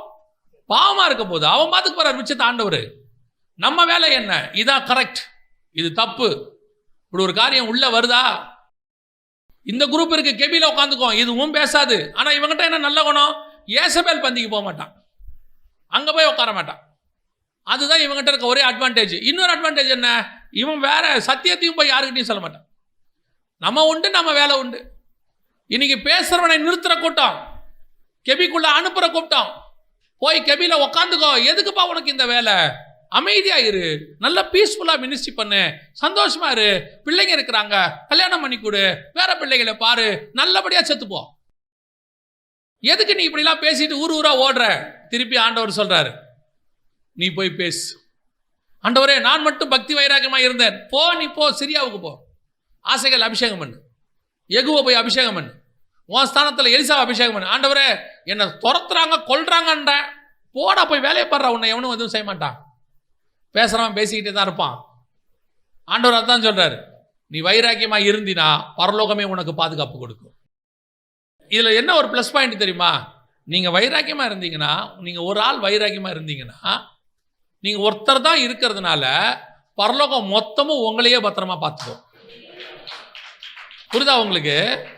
நீங்க ஒருத்தர் பக்தி வைராக்கியமா இருந்தா மொத்த பரலோகமும் உங்களையே பத்திரமா பார்த்துக்கும். ஏன்னா நீங்க ஒருத்தர் தான் இருக்கிறீங்க. அல்லேலூயா. அதனால வைராக்கியமா இருங்க. பவுலுக்கு அந்த வைராக்கியம் இருந்துச்சு, எலியாவுக்கு அந்த வைராக்கியம் இருந்துச்சு. கெபிக்குள்ள போய் மறையணும்னு நினைக்காதீங்க. நான் உண்டு, என் வேலை உண்டு, எதுக்கு வம்பு தும்பு இதெல்லாம் பேசாதீங்க. கிறிஸ்துவின் நிமித்தம் வரும் பாடுகளை சந்தோஷமாய் ஏற்றுக்கொள்ளுங்கள், அது உங்களுக்கு மிகுந்த பலனை கொடுக்கும். அல்லேலூயா. ஒரு கூட்டம் ஏசபேல் பந்திக்கு போயிருச்சு, ஒரு கூட்டம் எங்க போயிருச்சு? கெபிக்குள்ள போயிருச்சு. மூணாவது இன்னொரு கூட்டம் இருக்கு, அதான் ரொம்ப முக்கியம். வாசிங்க, இந்த கூட்டம் தான் வெரி இம்பார்ட்டன்ட். 1 ராஜாக்களின் புஸ்தகம் 19ஆம் அதிகாரம் 18வது வசனம் வாசி. ஆனாலும் பாகாலுக்கு முடங்காதிருக்கிற முழங்கால்களையும் அவனை முத்தம் செய்யாதிருக்கிற வாய்களையும் உடைய 7000 பேரை இஸ்ரவேலிலே மீதியாக வைத்திருக்கிறேன் என்றார். இன்னொரு குரூப் இருக்குது. இது கெபிக்குள்ள மறைஞ்சிருக்கிற குரூப் இல்ல, இது பாகாலுக்கு முன்பாக போய் உட்காந்து காம்ப்ரமைஸ் ஆகிறவங்க கிடையாது. இன்னொரு குரூப் இருக்கு. இவன் யார் தெரியுமா? எலியாவுக்கே தெரியாம கர்த்தர் தனக்கென்று வைத்திருக்கிற ஒரு 7000 பேர். எலியா சொல்றான், நான் மட்டும் தானே? இல்ல இல்ல, நீ மட்டும் இல்ல, உன்னை மாதிரி இன்னும் 7000 பேரை வச்சிருக்கிறேன். நீங்களும் நானும் அந்த 7000 பேர்ல ஒருத்தர் தான். ஆண்டவர் சொல்றாரு, இவன் பாகாலுக்கு முன்பாக முழங்கால் படிக்க மாட்டான், பாகால முத்தம் செய்ய மாட்டான், இவன் வைராக்கியம் உள்ளவன். இந்த 7000 பேர் எங்க இருக்கிறான் தெரியாது. எங்க வச்சிருக்க ஆண்டவரே? நான் வச்சிருக்கிறேன். ஒருவேளை உபதியா மறைச்சு வச்ச கெபில இருக்கிறவங்களோ கிடையாது. ஏன்? உபதியா மறைச்சு வச்சது 100 பேர் தான். கெபிக்கு 50 பேராக 100 பேரை மறைத்து வைத்தேன். ஆண்டவர் சொல்றாரு, நீ நினைச்சுக்கிட்டு இருக்கிறியா நீ மட்டும்தான் இருக்கிறேன்னு? இல்லவே இல்லை, உன்னை மாதிரி இன்னும் 7000 பேர் இருக்கிறான். நமக்கு ஒரு வைராக்கியம் இருக்குது இல்ல, நம்மை விட 7000 மடங்கு வைராக்கியம் தேவனுக்கு உண்டு. நாம ஒருத்தர் இருக்கிறோம்னா கர்த்தர் 7000 பேரை வச்சிருப்பார். சபை இயேசுவின் ரத்தத்தாலே கழுவப்பட்ட சபை. இந்த சபைக்கென்று கர்த்தர் கண்மலையின் வெடிப்புகளிலும் சிகரங்களின் மறைவிடங்களிலும் கர்த்தர் ஒரு கூட்டத்தை வச்சிருக்கிறாரு. அது 7000 பேர் இருக்கிற கூட்டம். இந்த கூட்டம் என்ன செய்யும்? என்ன வேணாலும் செய்யும். கர்த்தர் என்ன வேணாலும் அவங்கள வச்சு செய்வார். இவன் கர்த்தருடைய பாதுகாப்புக்குள்ள இருக்கிறவன்.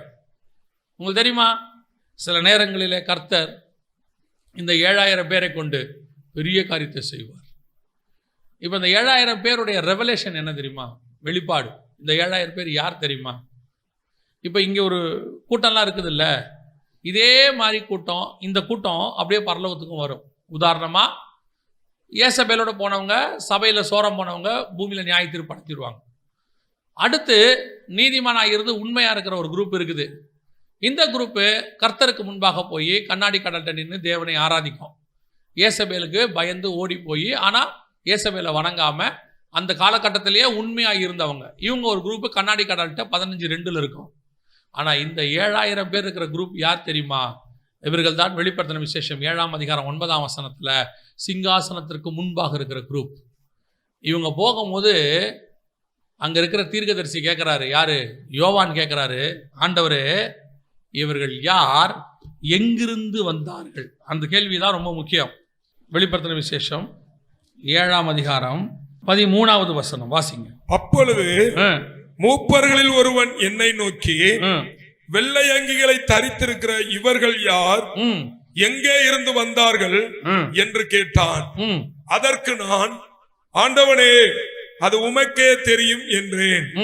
அப்பொழுது அவன், இவர்கள் மிகுந்த உபத்திரவத்திலிருந்து வந்தவர்கள், இவர்கள் தங்கள் அங்கிகளை ஆட்டுக்குட்டியானுடைய இரத்தத்திலே தோய்த்து வெளுத்தவர்கள். யோவானுக்கு ஒண்ணு தெரியுது, 24 மூப்பர் இருக்காங்க, 4 ஜீவன்கள் இருக்குது, கண்ணாடி கடல்கிட்ட ஒரு குரூப் இருக்குது. இதெல்லாம் அந்தி கிறிஸ்துவுக்கு முழங்கால் படிக்கிட்ட அந்த குரூப், ஜெயம் பெற்றவர்கள். அவனை பலிபெடுத்துக்கிட்ட ஒரு குரூப் இருக்குது. இவங்கெல்லாம் பழைய ஏற்பாட்டு பரிசுத்தவான்கள். ஆனா திடீர்னு ஒரு குரூப் நிக்குதே இப்படி சிங்காசனத்துக்கிட்ட, வெள்ளை அங்கிகளை தரிச்சுக்கிட்டு கையில குருத்தோலையை பிடிச்சுக்கிட்டு ஒரு குரூப் நிக்குதே. இவங்க யாரா இருக்கும், எங்கிருந்து வந்தாங்க? தூதன் கேட்கிறான் யோவானை பார்த்து, இவர்கள் யார், எங்கிருந்து வந்தார்கள்? யோவான் நினைச்சுப்பாரு, அப்போஸ்தலர்கள் நாங்க 12 பேரு, அதுல ஒருத்தன் சோரம் போயிட்டான், சரி அதை விட்டுருவோம். இவங்கெல்லாம் அந்தி கிறிஸ்துவுக்கு ஜெயிச்சு முத்திரையை போடாம வந்தவங்க, அது ஓகே, அதுவும் தெரியுது. இவர்கள் யார்? ஆண்டவர் சொல்றாரு, இவர்கள் தான் நான் மறைத்து வைத்திருந்த 7000 பேர். இவங்க எங்கிருந்து வந்தாங்க? ஆனா 7000 பேர் இல்ல, அதுக்கு அடையாளமா இருக்கிறவங்கன்னு சொல்றேன். ஏன்னா இங்க எண்ணி முடியாத திரளான கூட்டமாகிய ஜனங்கள்னு இருக்குது. ஒரு குரூப்பை கர்த்தர் என்னைக்கும் தனக்கென்று மறைத்து வைத்திருக்கிறார். ஒரு கூட்டத்தை கர்த்தர் என்னைக்கும் தனக்கென்று வைத்திருக்கிறார். நம்ம நினைச்சுப்போம் நம்ம மட்டும்தான். ஆண்டவர் சொல்வாரு, உனக்கே தெரியாம உன் ஊர்ல கொஞ்சம் பேரை நான் எனக்குன்னு வச்சிருக்கேன். ஏசாயா புஸ்தகத்துல 5ஆம் அதிகாரத்துல சொல்லுவாரு, தோட்டத்தை வேலி எடுத்து எல்லாம் பண்ணிட்டேன், ஆனா பின்பறிப்புக்கு என்று கொஞ்சம் பழங்களை நான் விட்டு வைப்பேன். எல்லா காலகட்டத்திலும் கர்த்தர் தனக்குன்னு ஒரு குரூப்பை வச்சிருப்பாரு. ஒரு குரூப் அங்க நிற்கும். இவன் கர்த்தருக்கு என்று வைராக்கியம் உள்ளவன். இவனை இன்னும் சொல்ல போனா கர்த்தர் இவனுக்காக தன்னை வைராக்கியம் பாராட்டுகிறவர், இவனை காப்பாற்றுறவர். அப்படி நிப்பான் பாருங்க. எங்கிருந்தியா வந்த? பரலோகமே கேட்கும், எங்க இருந்துடா வந்தானுங்க இவனுங்க? ஒரு புது கூட்டமா இருக்குதே, ஒரு பெரிய கூட்டமா இருக்குதே. சிங்காசனத்துக்கு முன்னாடி வந்துட்டான், எல்லாரோட ப்ரையாரிட்டி, எல்லாரோட முன்னாடி இடத்துக்கு நிற்கிறான். சிங்காசனத்துக்கு பக்கத்தில் நிற்கிறான். வெள்ளை அங்கிகளை தரிச்சிருக்கிறான், கையில் குருத்தோலை பிடிச்சிருக்கிறான். ஆண்டவரே போய் அவங்கள நடத்துறாரு, கண்ணீரை துடைக்கிறாரு. மற்ற யாருக்கும் அங்கே கண்ணீரை துடைச்சாருன்னு இருக்காது. வசனம் சொல்லுது, ஆட்டுக்குட்டியானவர் தாமே அவர்கள் கண்ணீர் யாவையும் துடைப்பார். பலிபீடத்துக்கு ஒருத்தன் கதறான், ஆண்டவரே எங்கள் ரத்தத்துக்கு எப்பொழுது நீர் பழி வாங்குவீர்? அவனை பார்த்து சொல்றாரு, கொஞ்சம் வெயிட் பண்ணுப்பா, உன்னை போல சகோதரன் கொஞ்சம் பேர் வர வேண்டியிருக்கு, அவனுக்கு கூட போய் கண்ணீர் துடைக்கலாம், அவன் ரத்த சாட்சி. ஆனா இவன் வரான். இவன் வந்த உடனே வசனம் சொல்லுது, ஆட்டுக்குட்டியானவர் தாமே அவர்கள் கண்ணீர் யாவையும் துடைப்பார். அவனுக்கு ஒரு புது ட்ரெஸ், வெள்ளை அங்கி. நீங்க பலிபடுத்திட்டு இருக்கிறவன் கேட்கிறான், ஆண்டவரே எது வரைக்கும் பொறுமையா இருப்பீர்? உடனே சொல்றாரு, அவனுக்கு ட்ரெஸ் கொடுன்றாரு. அவன் கேட்டதுனால என்ன கிடைக்குது? ட்ரெஸ் கிடைக்குது. ஆனா 7ஆம் அதிகாரத்தில் இருக்கிறவனுக்கு ஆல்ரெடி அந்த ட்ரெஸ் போட்டே இருக்கிறான். Special category. சிங்காசனத்துக்கு முன்பாக நிற்கிற மகா பரிசுத்த ஸ்தலத்துக்குள் இருக்கிற கேட்டகரி. யார் இவர்கள்? ஆண்டவர் சொல்றாரு, பாகாலுக்கு முன்பாக முழங்கால் படியிடாத, உன் சபையில இயேசபேலின் உபதேசத்தை கை கொள்ளாத, வைராகியம் பாராட்டின, தன்னை அதிலிருந்து வேறு பிரித்து கொண்ட, உலகம் எனக்கு பாத்திரம் இல்லை என்று சொன்ன, சிலுவையை சுமந்த, கர்த்தருக்கு முன்பாக நிற்கிற ஒரு கூட்டத்தை கர்த்தர் எல்லா இடத்திலும் வைத்திருக்கிறார். 3வது ஒரு குரூப் இருக்கு, சபையில வைராகியம் பாராட்டுற குரூப். இவன் இருப்பான், ஆமா இதுதான் சத்தியம், இப்படிதான் நடக்கணும், இப்படி ஒரு குரூப் இருக்கு. இது பெரும்பாலும் யாருக்கும் பிடிக்காத குரூப். கடைசியா ஒரு குரூப் இருக்கு. இவ யார் தெரியுமா? இவர் தான் சபையினுடைய அஸ்திவாரமாக இருக்கிறவர். இவனை பத்தி நமக்கு எதுவுமே தெரியாது, பார்க்கறதுக்கு சாதாரணமா இருப்பான். பாருங்க, இஸ்ரவேல் ஜனங்க பயங்கரமா அப்படியே ஃபெஸ்டிவல்லாம் கொண்டாடிக்கிட்டு இருக்கிறாங்க. கண்ணுக்குட்டியை வச்சுக்கிட்டு ஆட்டம் பாட்டம், குசித்து குடித்து விளையாட எழுந்திருச்சார்கள். அப்படி பண்ணிட்டு இருக்கிறாங்க. ஒரு பக்கம் ஆரோன் அவங்க கூட சேர்ந்துக்கிட்டாரு, கண்ணுக்குட்டி செய்யறதுக்கு செஞ்சு அவங்கள நிர்வாணமாக்கி அவரும் நல்லா அவங்களோட சேர்ந்து, இவரை ஏசபேல் பந்தியில் சேர்ந்து அவரும் போய் சேர்ந்துக்கிட்டார். ஒரு குரூப் ஏசபேல் கூட அந்த உபதேசத்தில் ஆடுற மாதிரி ஆடுது, கூட ஆரோனை போய் சேர்ந்துக்கிட்டார். ஒரு பக்கம் மோசே வைராக்கியம் எடுத்தான், கல்லை தூக்கி போட்டு அடிச்சான். என்னடா பண்றீங்க இப்படி? பொண்ணு கண்ணுக்குட்டியை உருக்குனான், குடிக்க கொடுத்தான், மிச்ச மீதி இருக்கிறவனெல்லாம் வெட்டுடான்னா. இது ஒரு வைராக்கியம். யாரு? எலியா மாதிரி ஒரு குரூப். இதெல்லாம் பார்த்துக்கிட்டே இருக்கும்போது ஒரே ஒருத்த மட்டும் அமைதியா மலைக்கு கீழேருந்து பார்த்துக்கிட்டே இருக்கிறான். எல்லாத்தையும் மேலே இருக்கிற மோசையும் பார்க்குறான், இவங்க பண்ற களியாட்டத்தையும் பார்க்குறான், இவங்க ஆடுற ஆட்டத்தையும் பார்க்குறான். அப்படியே பார்த்துக்கிட்டே இருக்கிறான். இவன் தான் அந்த மறைஞ்சிருக்கிற 7000 பேர். ஒரு நாள் வந்தது, ஆண்டவர் சொன்னாரு, யோசுவா கையில வாளை எடு வாளை, எடு கத்திய, பட்டயத்தை எடு. மோசேயோடு கூட இருந்தது போலவே நான் உன்னோடு கூட இருக்கிறேன். மோசேக்கு வைராக்கியம் இருந்துச்சு, அவன் என் தாசன், அவன் என்னுடைய சிநேகிதனை போல பழகிறேன், அவன் கூட இருந்த மாதிரி அவன் கூட இருப்பேன். ஆனால் அவனாலையும் முடியாததை நான் உன்னால் செய்வேன், உன்னை கொண்டு செய்வேன். என்ன தெரியுமா? உன்னை கொண்டு தேசத்தை நான் பங்கிடுவேன், நீ அதை சுதந்தரிப்பாய், நீ கொடுக்கறத தான் அவன் வாங்கணும். அப்படிப்பட்ட ஒரு மறைத்து வைத்திருக்கிற கூட்டம் ஒன்று இருக்குது. அவன் மேல கர்த்தருடைய திட்டம் மறைவா இருக்குது. அவன் மேல இருக்கிற திட்டம் நமக்கு தெரியாது. திடீர்னு கர்த்தர் எடுத்து பயன்படுத்துவார். சிலர் கேட்பாங்க, இவன் திடீர்னு வந்துட்டான், ஒண்ணுமே இல்லாத மாதிரி இருந்தான், சும்மா இருந்தான், திடீர்னு மேல வந்துட்டானே. அவன் திடீர்னு வரல, அவன் கர்த்தரால் மறைக்கப்பட்டு பாதுகாக்கப்பட்டவன். யோசித்து பாருங்க, எல்லா பிள்ளைகளும் கொல்லப்பட்டு கொண்டிருக்கிறது, ஒரே ஒரு பிள்ளை மட்டும் பத்திரமாய் பாதுகாக்கப்படுகிறது எகிப்தின் அரண்மனையில். அவன் நினச்சிக்கிட்டான், எல்லா பிள்ளையும் கொண்டுட்டோம், எபிரேய பிள்ளையெல்லாம் கொண்டுட்டோம், பிரச்சனை இல்லை. இல்லைப்பா, அதை உன் வீட்லேயே மறைவாக வளர்ந்துக்கிட்டே இருக்குது, அங்கே நானே வச்சிருக்கிறேன். அவன் நினைக்கவே இல்லை, இவனா ஒரு நாள் எழும்பி நமக்கு விரோதமாக வருவான். ஆண்டவர் சொன்னார், அவன் தான் அந்த 7000 பேருக்கு ஈக்குவல். என்ன சொல்றீங்க? எல்லாரும் எகிப்தின் ஆளோட்டிகள் நிமித்தம் கஷ்டப்பட்டுக்கிட்டு இருக்கிறாங்களே, அத்தனை பேரையும் விடுதலையாக்குற ஒருத்தாங்க உட்காந்துருக்கிறோம். அதே மாதிரி தான் கர்த்தர் உங்களை எண்ணியும் வச்சிருக்கிறார். பல நேரங்களில் நமக்கு உள்ளது மறைவாக இருக்கும், வெளியரங்கமாக இருக்காது. கர்த்தர் பார்த்துக்கிட்டே இருப்பார்.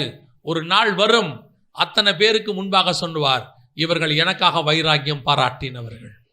பரலோகமே கேட்கும், தூதர்களே கேட்பாங்க, ஏன் தீர்க்கதரிசி கேட்பாரு, இவர்கள் யார், எங்கிருந்து வந்தவர்கள்? அப்போ ஆண்டவர் சொல்வார், இவர்கள் மிகுந்த உபத்திரவத்திலிருந்து வந்தவர்கள், எனக்காக வைராக்கியம் பாராட்டினவர்கள், தங்களை எனக்கென்று ஜீவனை கொடுத்தவர்கள், எனக்காக தன்னை போய் சாட்சிகளாக நின்றவர்கள். இவர்கள் ஒரு நாள் பரலோகத்தை சுதந்திரிப்பார்கள். அந்த கூட்டம் தான் நீங்களும் நானும். அல்லேலூயா. நமக்கு அந்த வைராக்கியம் இருக்குதா? கிறிஸ்து மறைக்க சொல்ற இடத்துல மறைஞ்சிருக்கிறோமா? எங்க வச்சாரு தெரியாது, எப்படி வச்சாரு தெரியாது, என்ன போஷிச்சார் தெரியாது, எப்படி சாப்பாடு கொடுத்தாரு தெரியாது. உபதியா கொடுத்த சாப்பாடு நமக்கு தெரியுது, அப்பவும் தண்ணீரும் கொடுத்தான். இந்த 7000 பேர் என்ன சாப்பிட்டாங்க தெரியாது, என்ன வஸ்திரம் தரிச்சிருந்தாங்க தெரியாது, எங்க வைக்கப்பட்டிருந்தாங்க தெரியாது. ஒன்று மட்டும் தெரியும், இவர்கள் பாகாலுக்கு முன்பாக முழங்கால் படிக்கிடாதவர்கள், கர்த்தருக்கென்று வைராக்கியம் பாராட்டுகிறவர்கள். நீங்கள் நான் அப்படி இருப்போமா? இந்த கூட்டமாக நீங்கள் நான் இருக்கணும் என்று தான் கர்த்தர் விரும்புகிறார். 4 கூட்டம் இன்னைக்கு சபைக்குள்ள இருக்குது. ஒன்று, பாகால் தீர்க்கதரிசியோடு கூட சேர்ந்து கொள்ளுகிற கூட்டம், ஏசபேலோடு கூட காம்ப்ரமைஸ் பண்ணுற கூட்டம். ஒரு கூட்டம் யாருக்கும் தெரியாது, நான் போய் இருப்பேன், என் வேலை உண்டு, நான் உண்டு. ஒரு கூட்டம் வைராக்கியமாய் பேசுகிற கூட்டம். இது எல்லாத்தையும் தாண்டி பரலோகத்துக்கென்று கர்த்தர் ஒரு 7000 பேரை வைத்திருக்கிறார். அல்லேலூயா. 4 கூட்டத்தில் நம்ம எந்த கூட்டத்தில் இருக்கிறோன்றது தான் முக்கியம். உங்களை நீங்களே ஆராய்ந்து பாருங்க. நாம் ஜெபிக்க போகிறோம். எந்திரிக்கலாமா? நம்ம எல்லாரும் தெய்வ சமூகத்தில் நீங்கள் நானும் இந்த 4 கூட்டத்தில் எந்த கூட்டத்தில் இருக்கிறோம்? சில நேரத்தில் ஏசபேலுடைய கை ஓங்கினா மாதிரி இருக்கும். ஏசபேல் துரத்துவா, நாளைக்கு நேரம் தலையை வாங்குவேன்னு சொல்லுவா. எல்லாம் நடக்கத்தான் செய்யும், நடக்காமல் இருக்காது. நீங்கள் நானும் ஓட வேண்டி இருக்கோம். ஆனால் ஒன்று மட்டும் நடக்கும். என்ன நடக்கும் தெரியுமா? ஆண்டவர் உங்களுக்காகவும் எனக்காகவும் வைராக்கியம் பாராட்டுவார். காம்ப்ரமைஸ் ஆயிடாதீங்க. போய் ஏசபேலோட கூட உட்காந்துராதீங்க. சிலர் அங்கேயும் உட்காந்துப்பான், இங்கேயும் உட்காந்துப்பான். கேட்டால் அதுக்கு பேர் ஞானம்பான். இவெல்லாம் சர்வைவல்காக, சர்வைவல் ஃபிட்னஸ், இவன் வாழ்றதுக்காக எப்படி வேணாலும் வளைஞ்சு கொடுக்குற கூட்டம். அங்கே தலை, இங்கே வாழை காட்டிப்பான். அவன் வாழும்போது பிரச்சனை இல்லாமல் வாழணும், அதில் அப்படியே நூதனமாக போயிடணும். அப்படி ஒரு குரூப் இருக்கு. இன்னொரு குரூப் இருக்குது, யாருக்கும் வம்பு தும்புக்கு போக மாட்டான், சத்தியத்தையும் சொல்ல மாட்டான். ஏன்பா இப்படி ஒன்று நடக்குதே, சொல்லக்கூடாதா? அவங்களுக்கு தெரியாதா? நம்ம தான் சொல்லணுமா? சொன்னதான் தெரியுமா? ஏன் கர்த்தர் சொல்ல மாட்டாரா? கர்த்தரே சொல்லலை, நம்ம சொல்லணுமா? அதுக்கு எதுக்கு உனக்கு வாய் கொடுத்தாரு? எல்லாருக்கிட்டையும் வந்து கர்த்தர் சொல்றதுக்கு எதுக்கு ஒன்றை வச்சிருக்கிறாரு? நீ சொல்ல முடியாதவனுக்கு கர்த்தர் சொல்லுவார், நீ சொல்ல முடிஞ்சவனுக்கு நீ சொல்லு. இது தப்புன்னு சொல்லு, உள்ளதை உள்ளதென்று சொல்லு. ஒரு தப்பை பார்க்கும்போது சபைக்குள்ள, வெளியே உனக்கு வேணாம், சபைக்குள்ள, ஆவிக்குரியவங்களுக்குள்ள நீ பார்க்கும்போது சொல்லு, இது தப்புன்னு சொல்லு. ஸ்ட்ராங். ஒருவேளை உன்னை அவங்க சத்துருக்களா நினைச்சாலும் பரவாயில்ல, சொல்லு. அவங்க உன்னை சத்ருவா நினைப்பாங்க, கர்த்தர் உன்னை சிநேகிதனாய் நினைப்பார். மூன்றாவது வைராக்கியம். நான் ஒருவன் மாத்திரம் மீந்திருக்கிறேன் ஆண்டவரே. பலிபீடத்தை இடிச்சதை பார்த்தா ஒரு வைராக்கியம், சபைக்குள்ள அருவருப்பை பார்த்தா ஒரு வைராக்கியம், சபைக்குள்ள கர்த்தருக்கு பிரியமில்லாததை பார்த்தா ஒரு வைராக்கியம், ஐயோ என்னுடைய தேவனுடைய வீட்டை கல்லர் கொகை ஆக்கினீர்களே என்ற ஒரு வைராக்கியம் எழும்பணும். கர்த்தர் அதை எதிர்பார்க்கிறார். பினகாஸ் எழும்பின போது கர்த்தர் அவன் பட்சத்தில் நின்றார். நீ எழும்பினா கர்த்தர் உன் கூட வந்துருவார். கர்த்தர் பார்த்துட்டே இருக்கிறார். கடைசியாக நான் மறைக்கப்பட்டு யாருக்கும் தெரியாம ஒரு இடத்துல ஆண்டவர் வச்சிருக்கிறார். என் ஊழியம் யாருக்கும் தெரியல, என் ஜெபம் யாருக்கும் தெரியல, எனக்கு கர்த்தர் கொடுத்ததான கிஃப்ட்ஸ் யாருக்கும் தெரியல. எதுக்கு கர்த்தர் என்ன வச்சிருக்கிறார்? ஆண்டவர் சொல்றாரு, நீ இவனுங்களோட 10ஓட 11 இல்லை, நீ ஒரு 7000 மிச்சம். நீ தான் பரலோகத்துக்கு எடுத்துக்கொள்ளப்படுகிற கூட்டம். ஒப்பு கொடுப்போம் அதே சமூகத்தில். சர்வ வல்லமை உள்ள எங்கள் தகப்பனே, இந்த அருமையான நாளுக்காய் உமக்கு நன்றி. இந்த காலை வேளையிலே உங்களுடைய கிருபையுள்ள கரத்திலே எங்களை தாழ்த்துகிறோம். நாங்கள் எப்பொழுதும் உமக்கு முன்பாக ஆண்டவரே, பாகாலுக்கு முழங்கால் படியிடாதவர்களாய், முத்தம் செய்யாதவர்களாய், உலகத்துக்கு ஒத்த வேஷம் தரிக்காதவர்களாக, மனுஷருக்கு பயப்படாதவர்களாக, எப்பொழுதும் வைராக்கியமாய் காண கிருபை பாராட்டும். மகிமையுள்ள கரத்தில் எங்களை தாழ்த்துகிறோம். கர்த்தர் ஆசீர்வதியும். இயேசுவின் நாமத்தில் பிதாவே.